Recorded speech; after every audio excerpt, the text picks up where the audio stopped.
इस खेल में आदत लगना या आर्थिक जोखिम संभव है। जिम्मेदारी से खेलें।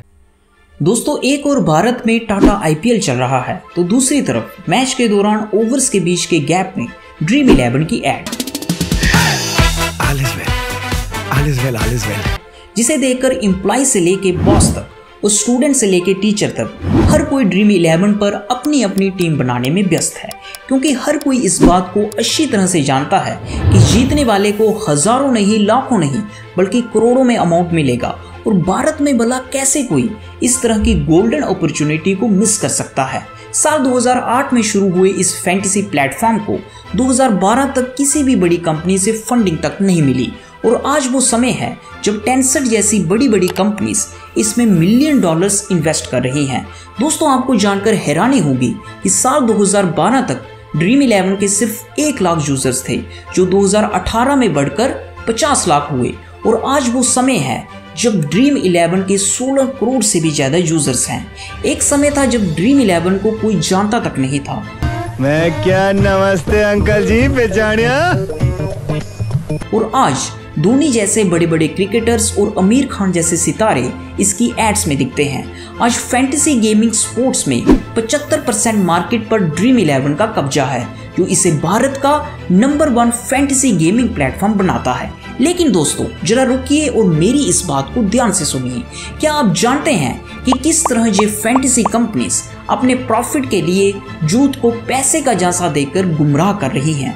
क्या आपने कभी सोचा कि सट्टेबाजी की तरह इसमें भी लोग पैसा लगाकर रिजल्ट का वेट करते हैं? तो फिर ये इलीगल क्यों नहीं है और कैसे ये कंपनीज करोड़ों रुपए की प्राइज मनी देकर भी प्रॉफिट कमा रही हैं? आइए जानते हैं इन सब के बारे में आज की इस वीडियो में। ये जो जीत आपको मिली है, ये कहीं ना कहीं सुखद खबर है। उसके बाद क्या बदला है? जैसे लगातार मीडिया का जमावड़ा भी लगा है, दोस्तों की तरफ से शुभकामनाएं भी मिल रही होंगी। 1 करोड़ जो जीते हैं ड्रीम 11 से, इसके बारे में हमको बताइए, एकदम मेरे दर्शकों को बताइए अच्छा से, जो हो सके कि अगला और कोई जो खेलता होगा तो उसको भी कहीं लक लग जाए।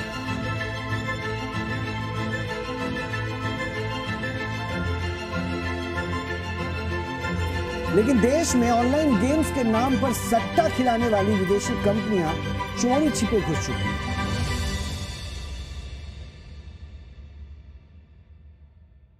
दोस्तों, अगर बात करें फैंटेसी स्पोर्ट की हिस्ट्री की तो ईयर 1962 का एक किस्सा हमारे सामने आता है, जब ईयर 1962 में एक अमेरिकी बिजनेसमैन और उसके कुछ कुलीग्स न्यूयॉर्क के एक होटल में रुकते हैं, जहां वे अक्सर आते रहते थे और बैठकर स्पोर्ट्स पर चर्चा करते थे, क्योंकि वे सभी ऑकलैंड रेडर्स से जुड़े थे, जो एक अमेरिकी फुटबॉल क्लब है जिसका हाल ही में 2020 में नाम बदलकर लास वेगास रेडर कर दिया गया। न्यूयॉर्क के उस होटल में जब वो बैठकर चर्चा कर रहे थे तो बिलफोर्ड बिल को एक आइडिया आता है कि क्यों ना हम फुटबॉल में एक फैंटेसी स्पोर्ट को इंट्रोड्यूस करें। बिलफोर्ड का ये आइडिया वहां बैठे हर किसी को बहुत ही पसंद आया, जिसके लिए उन्होंने रूल्स और रेगुलेशंस बनाए और फिर फुटबॉल में एक फैंटेसी लीग की शुरुआत की। ये सिर्फ फुटबॉल में ही नहीं बल्कि पूरे विश्व में इस तरह की पहली फैंटेसी लीग थी। और इसके बाद 21st सेंचुरी में मोबाइल और इंटरनेट के आने के बाद फैंटेसी स्पोर्ट बहुत ही ज्यादा फेमस हुआ, जिसका आज मिलियंस में नहीं बल्कि बिलियंस में यूजर बेस है और इसे हर किसी स्पोर्ट में खेला जाता है। हालांकि साल 2008 तक भारत में इस तरह का कुछ नहीं था, जिसकी कमी 2 यंग एंटरप्रेन्योर और दोस्त हर्ष जैन और बाबित सेठ ने महसूस की। वह दोनों ही फुटबॉल के तगड़े फैन थे और अभी अभी ही ग्रेजुएशन कर भारत लौटे थे, और भारत में जहां क्रिकेट की इतनी ज्यादा फैन फॉलोइंग देख वह हैरान हुए और एट द सेम टाइम इस बात को लेकर मायूस भी हुए कि क्रिकेट के करोड़ों फैंस में अभी भी फैंटेसी स्पोर्ट मिसिंग है, जो फॉरेन जैसे देशों में फुटबॉल और बेसबॉल में काफी ज्यादा फेमस हो चुका था। अब दोस्तों, जैसा कि आप जानते हैं, भारत में जितना ज्यादा लोग क्रिकेट को देखना पसंद करते हैं, उतना ही ज्यादा इस पर चर्चा करना भी और एट द सेम टाइम इस पर अपने ओपिनियंस और प्रेडिक्शंस भी देते रहते हैं कि इस टीम को ऐसा खेलना चाहिए था, या इस प्लेयर को ऐसा, या इस प्लेयर को इन होना चाहिए था और इस प्लेयर को आउट। और इसी को देखते हुए हर जैन को अपने लिए एक बिजनेस अपॉर्चुनिटी दिखती है कि क्यों ना भारत में भी फॉरेन जैसा ही एक फैंटेसी प्लेटफॉर्म बनाया जाए, जहां करोड़ों क्रिकेट फैंस अपनी क्रिकेटिंग नॉलेज का इस्तेमाल करके अपनी अपनी टीम्स बनाएं और पैसे कमाए। अब इस काम को हर जैन के लिए अकेले करना तो पॉसिबल था नहीं, सो इसलिए उसने ये आइडिया अपने दोस्त बाबित सेठ को सुनाया और दोनों ने इस काम पर मिलकर काम करना शुरू कर दिया और फाइनली 2008 में भारत का पहला फैंटेसी प्लेटफॉर्म ड्रीम11 को लॉन्च किया। दोस्तों, जब भी हम कोई नया काम शुरू करते हैं तो शुरुआती दौर में गलतियों का होना लाजमी होता है, लेकिन उन्हीं गलतियों से सीखकर आगे बढ़ना भी बहुत ही ज्यादा जरूरी होता है। अब ड्रीम11 की ही बात करें तो ड्रीम11 शुरुआत में एक एड बेस्ड बिजनेस मॉडल था, जहां ड्रीम11 की अर्निंग उसके ऐप पर डिस्प्ले होने वाली एड से होती थी। तब टीम्स रोजाना मैचेस के लिए नहीं बल्कि होल सीजन के लिए बनती थी, जिसकी वजह से ड्रीम11 के यूजर्स को एक ही बार टीम बनाकर रिजल्ट के लिए होल सीजन का वेट करना पड़ता था, जो बहुत ही ज्यादा बोरिंग था, जिसकी वजह से ना ही ड्रीम11 का यूजर बेस बढ़ रहा था और ना ही कंपनी को किसी से फंडिंग मिल रही थी। और अपनी इसी गलती से सीखते हुए साल 2012 में ड्रीम11 अपनी पहली फैंटेसी सर्विस को लॉन्च करती है और यहीं से ड्रीम11 की असली जर्नी शुरू होती है। क्या आप इमेजिन कर सकते हो कि 2013 में ड्रीम11 के सिर्फ 0.3 मिलियन यूजर्स थे, जो 2016 में बढ़कर 2 मिलियन हो गए।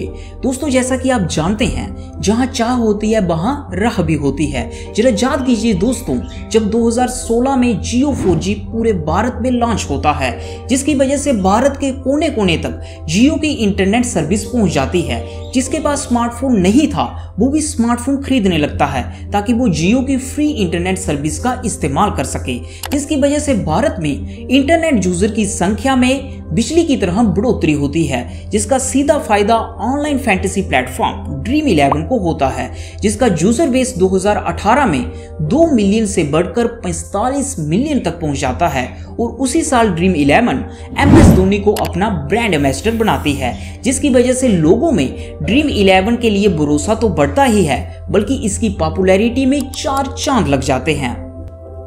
अब दोस्तों, ड्रीम11 को देख और भी बाकी प्लेटफॉर्म जाग गए। इन्होंने सोचा अगर एक कमा रहा है तो हम क्यों पीछे रहें, बहती गंगा में हम भी हाथ धो लेते हैं। तो इसको देखकर तरह तरह के फैंटेसी प्लेटफॉर्म मार्केट में आ गए। बड़ा हो या छोटा, ये सभी प्लेटफॉर्म एक दूसरे के भाई बहन जैसे ही हैं। इनमें जरा सा भी फर्क आपको देखने में नहीं मिलने वाला। अब आप कहोगे कि जहां तो लोग करोड़ों कमा रहे हैं, तो फिर ऐसा कैसे हो सकता है कि ये फैंटेसी प्लेटफॉर्म हमारे देश के लोगों को गुमराह कर रहे हों। दोस्तों, अगर आप भी ऐसा सोचते हैं तो इसका मतलब आप अभी इन फैंटेसी प्लेटफॉर्म के बारे में अच्छी तरह से नहीं जानते। हालांकि ये बात सच है कि इन फैंटेसी प्लेटफॉर्म पर कुछ ऐसे भी कॉन्टेस्ट होते हैं जहां पर 2 करोड़ रुपए तक की भी प्राइज मनी होती है, जो आम जनता को अपनी तरफ अट्रैक्ट करने के लिए काफी है। क्योंकि हम मिडिल क्लास लोगों की कमजोरी ये होती है कि जब भी हमें कोई इस तरह की इतनी सारी प्राइज मनी ऑफर करता है तो हमारा ध्यान बाकी सब बातों से हटकर सिर्फ और सिर्फ पैसों की तरफ चला जाता है। हम जरा सा भी इस बात पर ध्यान नहीं देते कि हमारी तरह ही लाखों करोड़ों लोग और भी हैं जो उस प्राइज मनी के लिए हमारे साथ ही सेम लाइन में लगे हैं, जहां पर हमारी जीतने की प्रोबेबिलिटी 0.1% भी नहीं है। लेकिन इन सब को छोड़ हमारा ध्यान सिर्फ और सिर्फ पैसों की तरफ होता है, जिसे पाने के लिए हम रोज की टीम्स बनाते हैं और इस बात को सोचकर अपने पैसे लगाते हैं कि एक ना एक दिन तो जरूर हम वो 2 करोड़ रुपए जीत जाएंगे। लेकिन अफसोस की बात यह है दोस्तों कि वो दिन कभी नहीं आता है। और जब तक हमें इस बात का एहसास होता है कि हमने कितने सारे पैसे और अपने कीमती समय को इस पर बर्बाद कर दिया, तब तक बहुत देर हो चुकी होती है। हम बुरी तरह से इसके जाल में फंस चुके होते हैं, जिसके बाद कुछ लोग तो डिप्रेशन में चले जाते हैं और कुछ तो अपनी जिंदगी को ही खत्म करने का डिसीजन ले लेते हैं। दोस्तों, अगर आपको इस बात पर विश्वास नहीं हो रहा तो आपको रवि की ये कहानी जरूर सुननी चाहिए, जो एक आर्मी पर्सन था जिसकी पोस्टिंग दूर दराज के इलाके में थी, जहां दिन में उसके पास काफी फ्री टाइम होता था। 2018 में उसके किसी दोस्त ने उसे ड्रीम11 के बारे में बताया कि जहां 500 रुपए लगाकर तुम करोड़ों रुपए कमा सकते हो। अपने दोस्त की ये बात सुनकर वो हैरान रह गया और करोड़ों रुपए कमाने के लालच में बाकियों की तरह ही टीम बनाने में जुट गया।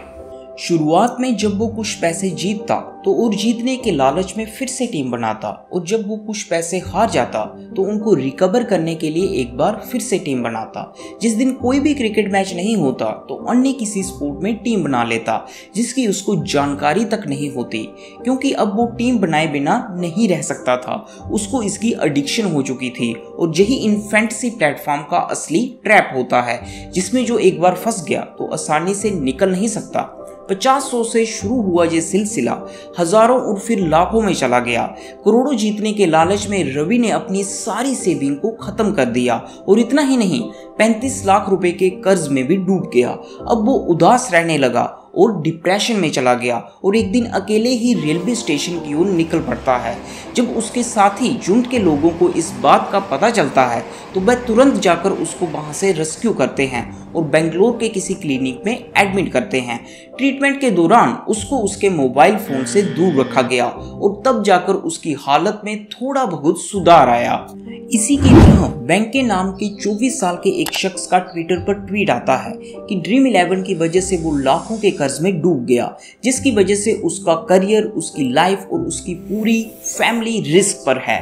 और इसके रिप्लाई में ड्रीम 11 सिर्फ इतना कहकर निकल जाता है कि हमें आपकी बात सुनकर बहुत ही दुख हुआ, आप हमारे कॉल सेंटर पर कॉल कर सकते हैं बस। दोस्तों, इस तरह की ढेरों कहानियां और ट्वीट्स आपको इंटरनेट पर देखने को मिल जाएंगी, जिनकी सबकी कहानी एक जैसी ही है।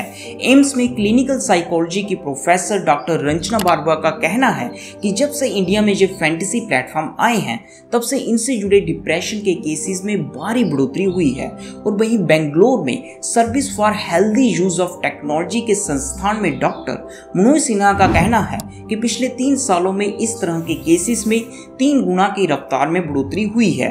दोस्तों, जैसा कि आप देख रहे हैं कि जहां फाइनेंशियली और मेंटली दोनों ही तरीकों से आपका नुकसान हो रहा है, बैटिंग और गैम्बलिंग की तरह ही जहां भी लोग अपने पैसे लगाकर किस्मत पर छोड़ रहे हैं, लेकिन बैटिंग और गैम्बलिंग तो भारत में इलीगल है, तो फिर ये फैंटेसी प्लेटफॉर्म क्यों नहीं?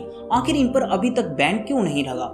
इसी को देखते हुए साल 2017 में पंजाब और हरियाणा हाई कोर्ट में ड्रीम 11 के खिलाफ एक कोर्ट केस फाइल होता है, जिसमें पटिशनर कोर्ट के सामने कहता है कि ड्रीम 11 पर जो एक्टिविटीज होती हैं वो गेम ऑफ स्किल के ऊपर बेस्ड नहीं है, बल्कि पूरे तरीके से एक गेम ऑफ चांस है, जो कि गैम्बलिंग है और जो पब्लिक गैम्बलिंग एक्ट 8067 के तहत भारत में बैन है। इसके बचाव में ड्रीम 11 काउंटर आर्गुमेंट में कहती है कि उसके प्लेटफॉर्म पर यूजर्स को जीतने के लिए और एक विनिंग टीम बनाने के लिए प्लेयर की समझ, स्किल और जजमेंट की जरूरत होती है। और इतना ही नहीं, 2 टीम्स के मैच में वो एक टीम में से सिर्फ 5 या उससे ज्यादा 6 प्लेयर्स ही चुन सकते हैं। तो फिर ये गेम ऑफ चांस कैसे हुआ? ये तो पूरे तरीके से गेम ऑफ स्किल है। इन दोनों पक्षों की दलीलें सुनने के बाद हाई कोर्ट इस नतीजे पर पहुंचता है कि जैसे कि हॉर्स रेसिंग एक गेम ऑफ स्किल है, उसी तरह फैंटेसी स्पोर्ट में भी एक अच्छी टीम बनाने के लिए और एक अच्छे प्लेयर्स चुनने के लिए गेम ऑफ स्किल, जजमेंट की जरूरत होती है। और इन ड्रीम 11 जैसी फैंटेसी प्लेटफॉर्म के जो रिजल्ट है वो बहुत हद तक यूजर की स्किल और जजमेंट के ऊपर निर्भर करते हैं। और इसी तरह हाई कोर्ट अपनी फाइनल जजमेंट में कहता है कि ये fantasy platform game of skill के ऊपर बेस्ड है, जिन्हें पब्लिक गैम्बलिंग एक्ट 8067 के तहत बैन नहीं किया जा सकता। हाई कोर्ट के इस फैसले को बाद में सुप्रीम कोर्ट में भी चैलेंज किया गया, लेकिन सुप्रीम कोर्ट ने भी पंजाब और हरियाणा हाई कोर्ट के फैसले को सही ठहराते हुए पिटीशन को डिसमिस कर दिया। और इसी तरह दोस्तों, ड्रीम 11 इतनी बड़ी लीगल हर्डल को पार कर गया। दोस्तों, कभी ना कभी आपने भी ये जरूर सोचा होगा कि ड्रीम 11 जैसे फैंटेसी प्लेटफॉर्म रोजाना के करोड़ों रुपए की प्राइस मनी देकर भी कैसे प्रॉफिट कमाते हैं। दोस्तों, जब भी कोई कंटेस्ट होता है तो उस कंटेस्ट पूल में जितने भी लोग पैसे लगाते हैं, उन पैसों के टोटल का 20% ड्रीम 11 एज ए कमीशन काट लेती है। एग्जाम्पल के लिए अगर हम मान लें कि कोई कंटेस्ट है जिसमें 50 रुपये एंट्री फीस है और 30 लाख टोटल पार्टिसिपेंट है, तो इसके हिसाब से टोटल पैसे इकट्ठे होते हैं 1 करोड़ 50 लाख, जिसका 20% यानी कि 30 लाख रुपया ड्रीम 11 ले जाएगी और बाकी का बचा 1 करोड़ 20 लाख रुपया टॉप के कुछ पार्टिसिपेंट में बांट दिया जाएगा।